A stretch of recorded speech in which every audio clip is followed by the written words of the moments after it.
Hey, what's up guys? I'm KBHD here, and welcome to the first direct comparison video I've done in a really long time. So in one corner we've got Motorola's nostalgic blast from the past icon reimagined, the RAZR, and in the other, Samsung's much cleaner, maybe more modern and clinical Galaxy Z Flip. So I plan to actually take a little more time to fully review each of these. The RAZR I've had for a week or so, the Z Flip for like 2 days, so that's not enough time to review them fully, especially when durability matters with these folding phones.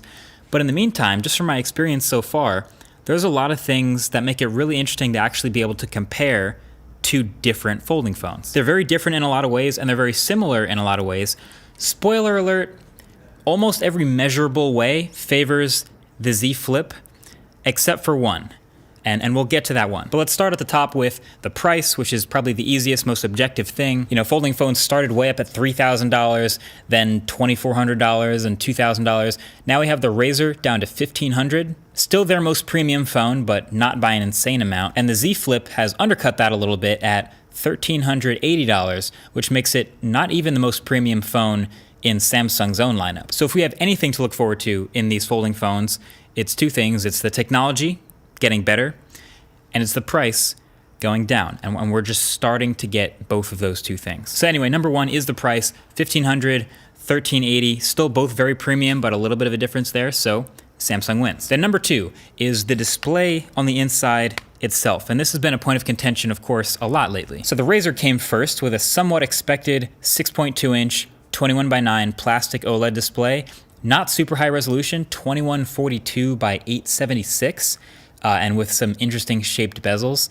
Then second, we got Samsung's Galaxy Z Flip, which made big claims with better numbers, 6.7-inch 1080p OLED, and then as Samsung calls it, the world's first flexible glass display. Now, we've since gotten teardowns and a little bit more of an explanation on exactly what that means. Essentially, it is a very, very thin layer of glass, but also with a non-removable plastic soft sort of protective covering over it. To me, I mean, it turns out durability isn't really that much of a big advantage of the glass display because it still has a non-removable, soft, scratchable, damageable protective layer. And you can't put like a screen protector on this glass display or anything. It's not really that different. The only difference is just how it feels when you're using it. The Z Flip feels more rigid throughout most of the height of the display, where the RAZR has a bit more variation of height all the way through. This is something I'll go more in depth into in the full review, but for now, the Z Flip, Samsung wins.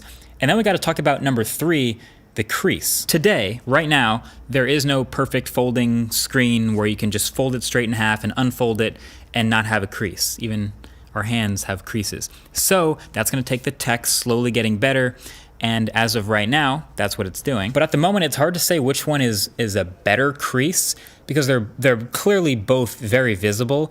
But when you look at it, Samsung's hinge has produced more of a single dent crease in the middle of the display that you feel every time you run your finger over it.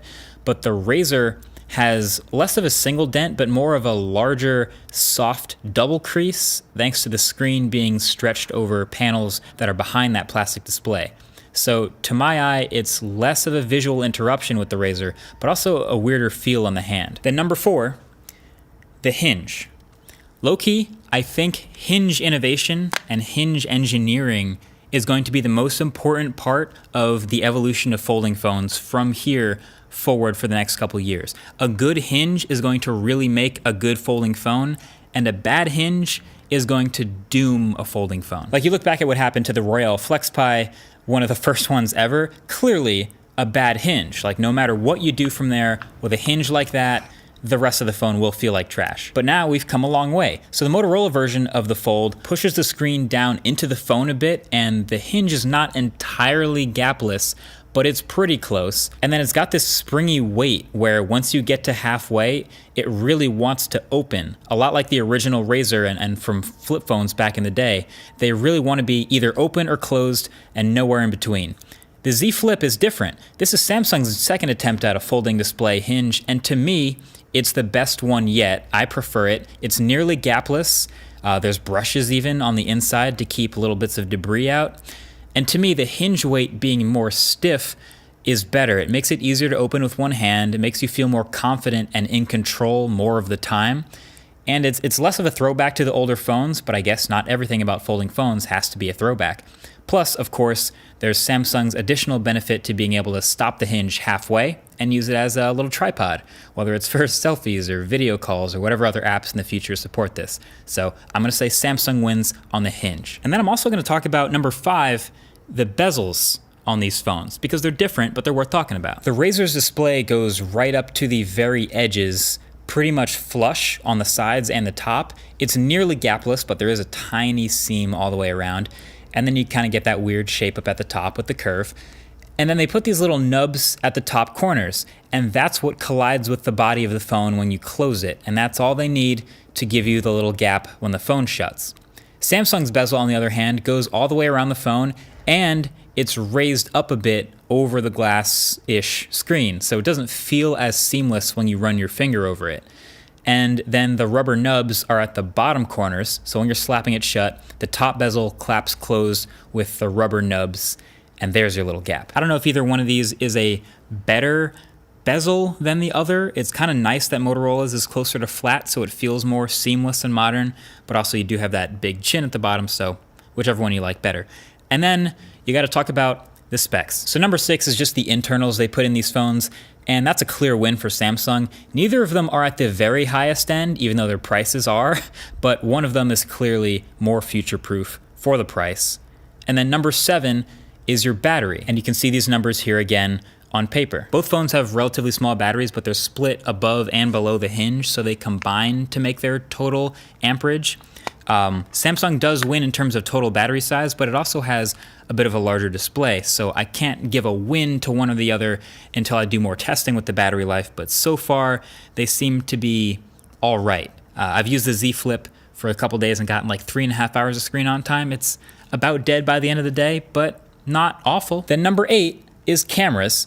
Neither of these also are the highest end flagship cameras, but Motorola's falls much further than that tree for sure, just from my limited testing. So Motorola's selfie camera in the front bezel is just pretty bad. Like there's no way around it. I haven't had a good experience with it. And then the 16 megapixel main camera on the back, I like the promise of using the main cameras as the selfie camera and the outside screen for the viewfinder. So the selfie camera could in theory be a much higher quality thanks to this. Unfortunately, this is also a pretty bad primary camera, so that promise is kind of lost. Samsung Z Flip cameras are more on par with like Galaxy S10 cameras. So you have a main 12 megapixel and an ultra wide, and I've actually been pretty impressed testing the quality of them so far. So that is a win for Samsung for sure.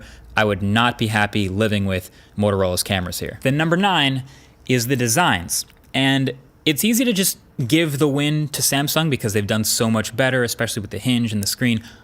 But I have to actually give an edge in one major way to Motorola. You see, for years, smartphones have been trying to streamline themselves and optimize them to be as fast and smooth as possible to save you as much time, half a second there, a quarter second there, faster processors, more RAM to hold more apps to open faster. Everything is designed to just get you there a little bit faster, a little bit less time. But with folding phones, this hinge and this time that it takes you to open up the phone every single time you want to use it, this is an innovation in the opposite direction. This adds time to every time you need to open the phone and use it. So, and you can probably see where I'm going with this, the more you can use a phone like this without opening it and just breezing through on the outside screen, the better. And that's definitely where Motorola, with this design, wins. Just the ability to sort through notifications and mark emails as archived or read, or actually really read out the entire text message you just got. That stuff is miles better than the tiny screen Samsung gave us on the Z Flip. I mean, this is easily the number one thing I dislike about the Z Flip and the number one thing that I like about the RAZR. And then number 10 is a bit more abstract, but I'm gonna call it character.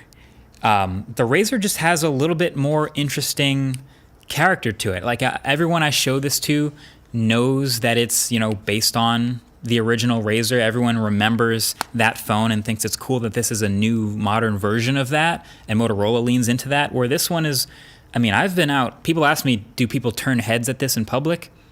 Not really. It's much more of a clean, clinical design, and unless they see you folding it open or closed, people don't really even notice it. So it's just sort of looking like two phones sandwiched together again. Some people might like that, but I actually like the character you get with the RAZR. I'm hoping they do a sequel that's even more refined. So that's a win in the last category for the RAZR.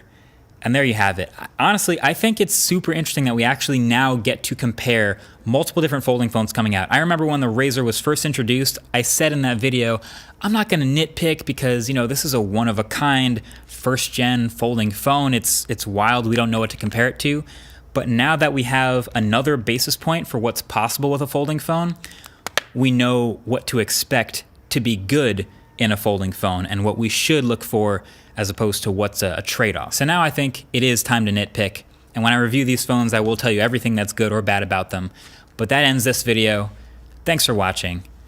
Catch you guys in the next one. Peace.